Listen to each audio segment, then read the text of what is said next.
وہ اصل مسٹیک تمہاری تھی، بات اصل میں یہ تھی، تم اس وقت جوش میں تھی، تم نے سنا نہیں، میں یوں نہیں یوں کہہ رہا تھا، کہ ہاں سوری اب سوری کر لے گی، اس وقت نہیں سنے گی، جتنا زور لگا لے، لہٰذا آپ میاں کو چاہیے وہ چپ ہو جائے۔ اور شیخ الاسلام قاری محمد طیب صاحب جو 50 سال تک دارالعلوم دیوبند کے محتمم رہے، بڑے علوم و معارف اللہ نے ان کو عطا فرمائے تھے، شیخ الاسلام حضرت مولانا قاسم نانوتوی رحمۃ اللہ علیہ کے رشتے میں غالباً پوتے لگتے ہیں، تو وہ انہوں نے ایک جگہ اپنے بیان میں فرمایا ہے، ان کے ملفوظات میں لکھا ہے، فرمایا کہ زندگی کے 50 سال کا تجربہ بتاتا ہوں، کیونکہ دیکھو ساس بہو کے جھگڑے کبھی ختم نہیں ہو گئے، یہ تو آپ پلے باندھ لیں، ساس بہو کے جھگڑے زندگی میں کبھی ختم نہیں ہو سکتے۔ ہاں البتہ مرد کو کیسے ٹیکل کرنا چاہیے، تو فرمایا 50 سال کا تجربہ بتاتا ہوں۔ وہ کیا؟ فرمایا کہ اس پہ عمل جس نے کیا ہے، کہا کہ بس وہ اس تعلق کو نبھا گیا ہے۔ کہتے اس کا طریقہ کیا ہے؟ کہا کہ دیکھو میاں جیسے ہی گھر میں آتا ہے، بیٹا گھر میں آتا ہے، فوراً ماں جو ہے وہ بیوی کی شکایتیں شروع کر دیتی ہے، نیچرل بات ہے، وہ سارے دن یہی بات کرتی رہتی ہے، یہ کتنا سوئی، کتنا اٹھی، کتنا ڈائجسٹ پڑھا، کتنا رسالہ پڑھا، کتنا ٹی وی دیکھا ہیں، اور ہنڈیاں بھی جلا دی،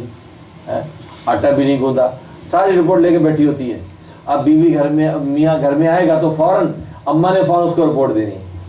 اور آج کل تو آنے کا انتظار نہیں، ٹیلی فون کا زمانہ ہے، سیل فون ہر ایک کے پاس ہے، فون ملا دیتی ہے وہیں، آنے سے پہلے بیٹے کو پتہ چل جائے کہ بیگم کیا کیے بیٹھی، کیونکہ اس کی تو ماں ہے لیکن اس کی تو ساس ہے نا۔ حضرت فرماتے ہیں ایسی صورتحال پیدا ہو جائے تو ماں کے سامنے تو بیوی کو ڈانٹ دو، شرم نہیں آتی، تمہیں اماں کو ایسا کہا، تو نے اماں کو تکلیف دی، خبردار ہے ایسی شکایت نہیں آنی چاہیے ورنہ برا ہوگا، جاؤ اپنے کام کرو، چلو آٹا گوندو، ڈانٹ دو اس کو، اور تو اندر کمرے میں جا کے پیر پکڑ لے، بھائی معاف کر دے، تو ہی سچی، اماں کو کون سا بیائی، تیرے پیر پکڑتا ہوں مجھے ماں، تو ٹھیک ہے۔ کہتے 50 سال کا تجربہ بچہ گزرے گا نہیں۔ ہاں اماں کو اگر تم کہو کہ اماں نہیں، اماں آپ غلط سمجھ رہی ہیں، یہ بیچاری نے ایسے کیا، اماں کبھی دیکھا لگ گیا نا نیچے بیگم کے، دیکھ یہ بیگم کے نیچے لگ گیا، تو زن مرید ہو گیا نا، ماں کو نہیں سن رہا، بیگم کی سنتا ہے، ہاں بھائی ٹھیک ہے بھائی، یہ ہوتا ہے۔ اور پھر ایسے کو بیچارے کو روٹی نہ اماں سے ملتی نہ بیوی سے ملتی ہے، ہاں وہ بیوی کے پاس جاتا ہے تو بیوی کہتی جا اپنی اماں سے لے، زیادہ جو اس کا تابعدار بنا پھر رہا، پیر دباتا، چل اماں سے کھا جا کے، اماں کے پاس جاتا ہے، اماں کہتی وہ جس کو ماں بنا رکھا نا جا اسی سے ماں، کا بیچارہ 2 ماہوں میں سینڈوچ بنا رہتا ہے، اسے اس کی ماں بنائے 2 ماہوں میں سینڈوچ بن گیا،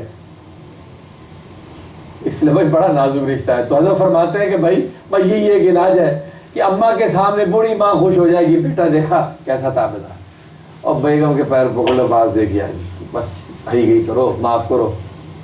لیکن فرمایا کہ اس طرح تنہائی میں پیر پکڑنے کا موقع اماں سے نہیں آپ کو مل سکتا، بیوی سے تو مل سکتا ہے،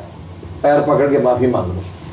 کہا کہ کبھی جھگڑا نہیں ہوگا، وہ بھی چپ کر کے ماں کے سامنے آپ کی ڈانٹ پڑ سن لے گی، بعد میں خوش رہو، اس لیے کہ بوڑھوں کو کون سمجھائے گا، بہترین علاج۔ تو خیر، تو کہنے کا مقصد یہ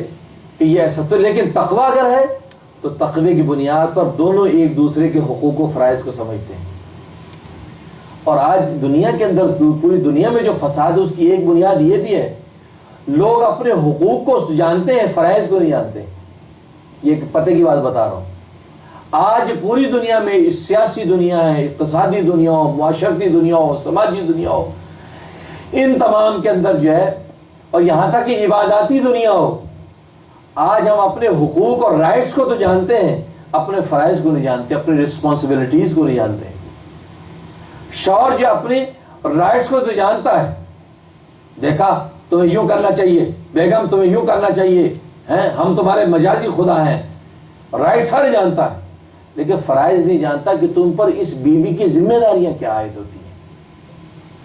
بیوی کی ذمہ داریاں کیا تم پر عائد ہوتی ہے، فرائض کیا تمہارے۔ بیوی اپنے رائٹ جانتی ہے لیکن بیوی اپنے فرائض نہیں جانتی، رسپانسبلٹیز نہیں جانتی کہ جو اس پر عائد ہوتے جس کو یہ ادا کرنا چاہیے.